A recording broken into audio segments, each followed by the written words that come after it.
Você sabe o que é o fator de amortecimento de um amplificador? Para que serve essa informação? Como é que isso pode melhorar a qualidade do seu sistema de som? É sobre isso que a gente vai falar aqui nesse vídeo. Fala aí, gênio! Renan Lopes aqui do Projeto Estudo do Áudio. Seja muito bem-vindo a mais um programa de resposta com frequência e que a gente responde os nossos seguidores. Que me acompanha lá no Instagram, já vou deixar aqui, ó, renanlopes.audio.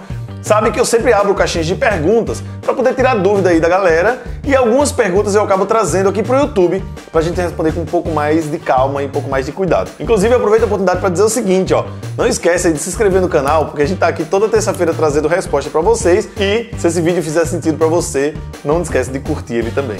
Bem, eu já vou começar com essa primeira pergunta aqui, que ela vem do Antônio Motos PE, que ele só botou 220 ou 12 volts. E eu quero começar com essa pergunta porque toda vez que eu abro caixinha de pergunta, sempre vem alguém perguntando se é melhor 220 ou 12 volts. Aqui eu vou fazer um compilado das informações, porque eu acredito que a informação dele era para saber qual era o melhor, qual escolher. E eu sempre digo que depende. Apesar de eu ser mais do mercado de som automotivo, eu gosto da ideia do 12 volts, é muito importante que você entenda que os amplificadores 220 volts AC, esse que você liga direto na tomada, ele tem uma eficiência melhor, porque ele não precisa fazer muita conversão. Ele recebe aquela energia, basicamente joga ali para o estágio de amplificação e usa essa tensão alta lá na saída. No caso do 12 volts, não. Ele recebe 12 volts, ele precisa levar essa tensão lá dentro do amplificador para poder mandar essa potência um pouco maior lá pro alto-falante. Se você pegar uma fonte que recebe 220, converte para 12 e depois converte de novo dentro do amplificador, esse processo é ineficiente. Se a sua ideia é usar no PA o amplificador, esse conjunto de fonte mais amplificador é ineficiente, ou seja, você precisa de muita energia na entrada, perde uma parte para colocar energia na saída. Os que já são preparados para 220 volts não precisaria dessa conversão, tende a funcionar então melhor. Agora, por que eu gosto da ideia de usar também amplificadores 12 volts? Porque você pode optar por colocar um banco de baterias, e esse banco de baterias funciona basicamente como um no-break caso a energia do local acabe, ou serve também para estabilizar melhor a energia. Então eu gosto dessa opção por ter mais recursos, mas admito, dependendo do que você vai usar, vai ter amplificadores bons e amplificadores ruins, tanto em 220 quanto em 12 volts. Bem, a próxima pergunta então aqui vem do Iago LL Almeida, né? 2 de 18 ou 3 de 15, esquecendo espaço, qual tocaria mais ou depende da finalidade? Iago, já te adianto, depende da finalidade. Fisicamente falando, um falante de 15 polegadas, ele tende a ser mais leve do que o de 18. É claro que depende de outros fatores, né? Como a espessura do cone, o peso das bobinas, mas vamos entender que eu tenho dois falantes basicamente iguais, só que um de 15 polegadas e outro de 18. O de 15 ele é mais ágil, então ele é melhor para frequências um pouco mais altas. Então na região de grave mesmo, 100, 120, 80, o 15 tende a ser melhor. Em contrapartida, o de 18 desloca mais massa de ar, porque ele é maior, então ele é melhor para a região de subgrave. E aqui você ainda fez uma comparação, 2 de 18 ou 3 de 15. Eu te diria que mesmo os 3 de 15 tendo mais área de cone, a grande maioria dos projetos dos 15 polegadas não são feitos para descer tanto. É claro que depende dos parâmetros do alto-falante, mas a grande maioria não é feita para descer tanto. Então, inevitavelmente, você não vai conseguir subgrave, mas tem mais agilidade e mais ataque. O de 18, você tende a conseguir mais subgrave e não tanto ataque. Então depende demais aí do teu gosto musical. Bem, essa próxima pergunta aqui, então, vem do Lucas Rocha, que ele quer saber, tem como saber a potência que o alto-falante tem? Não tem nada escrito. Lucas, eu já te adianto aqui, ó. O alto-falante ele não tem potência, tá? Ele suporta potência. Então pensando desse jeito, na verdade a potência que ele suporta depende de alguns fatores. Por exemplo, o tempo que você expõe esse alto-falante a uma determinada potência. Digamos que você tem um alto-falante aí que ele foi projetado para 1000 watts. Isso quer dizer que ele tende a suportar 1000 watts por um período muito longo.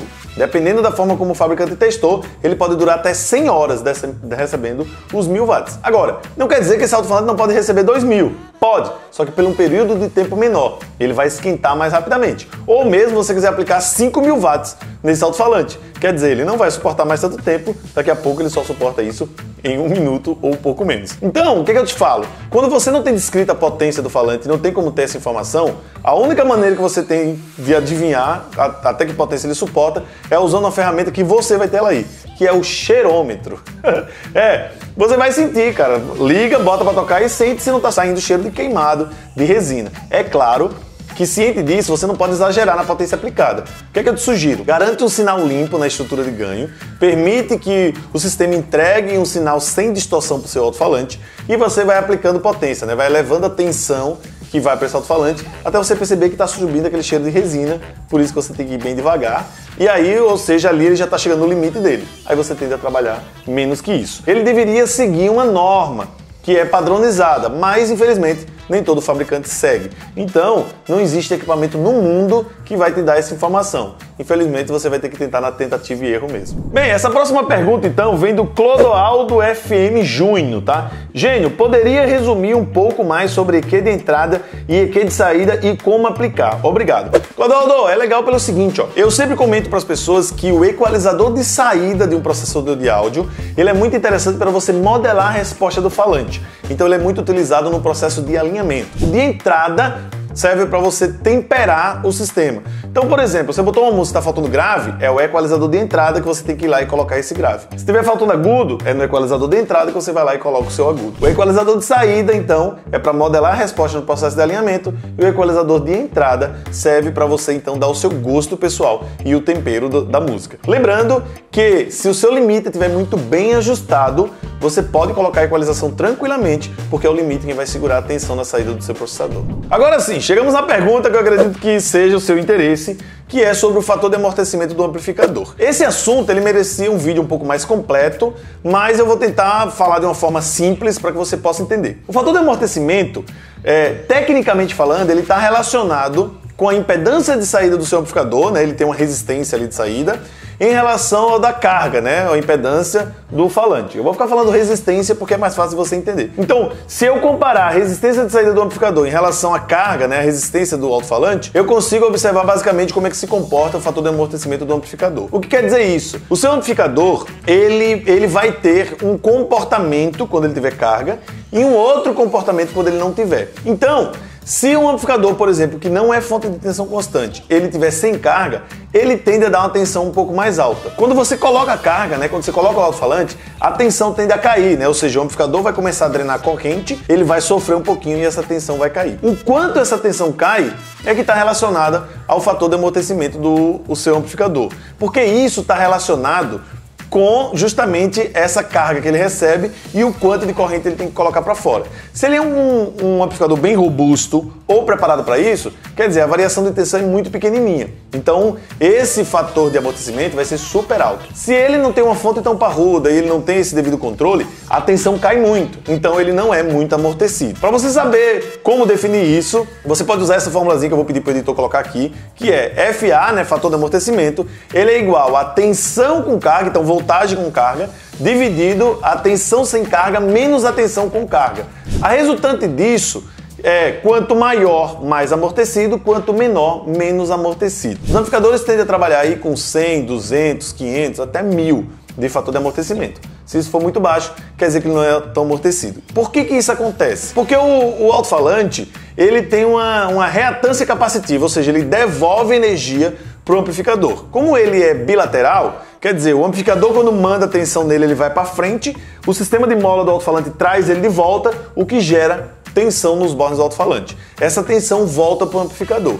Então, se a resistência do amplificador for baixa, a mínima possível, quer dizer, ele tem quase um curto na saída. Então isso faz com que tu freie o alto-falante. Esse curto ajuda a frear o alto-falante, então, ou seja, ele tem uma resposta mais rápida. Se o seu amortecimento do amplificador não é muito bom, ou seja, a impedância alta de saída dele, quer dizer que ele não consegue amortecer muito esse alto-falante. Então essa tensão volta para o seu amplificador.